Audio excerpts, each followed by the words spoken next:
മരണത്തിന് മുമ്പിൽ ജയിച്ചു കാണിക്കാൻ പറ്റിയ ഒരഹങ്കാരിയെയും ഇന്ന് വരെ ലോകം കണ്ടിട്ടില്ല. അഹങ്കാരം തോൽക്കുകയും മരണം ജയിക്കുകയും ചെയ്യുന്ന ഈ ലോകത്ത് ഉള്ള കാലം വിനയത്തോടെ ജീവിക്കുക എന്നതിനേക്കാൾ വലിയൊരു വിവേകം വേറല്ല. യഥാർത്ഥത്തിൽ നമ്മുടെ ലൈഫിൽ നമ്മുടെ സ്വന്തമല്ലാത്ത കുറേ കാര്യങ്ങൾ നമ്മുടെ മനസ്സിൽ ഇങ്ങനെ വലിയ സംഭവമാക്കി കൊണ്ടു നടക്കുന്നതിനാണ് അഹങ്കാരം എന്ന് പറയാം. നമ്മൾ കൂടുതലായിട്ട് അഹങ്കരിക്കുന്നത് 3 കാര്യത്തിലായിരിക്കും. 1 നമ്മുടെ നോളജ്, അറിവ്. 2 നമ്മുടെ അസറ്റ്, സമ്പാദ്യം. 3 നമ്മുടെ സ്റ്റേറ്റസ്, പദവി.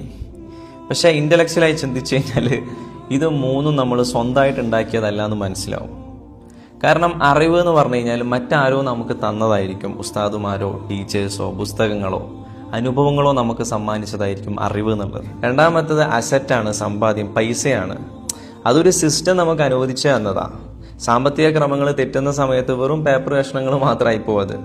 ഈ നോട്ട് ചോദിച്ച സമയത്തൊക്കെ പൈസക്കാർക്ക് അത് മനസ്സിലായിട്ടുണ്ടാവും. 3ാമത്തെ സ്റ്റേറ്റസ് ആണ്, പദവി. അതൊരു സൊസൈറ്റി നമുക്ക് തരുന്ന അംഗീകാരമാണ്.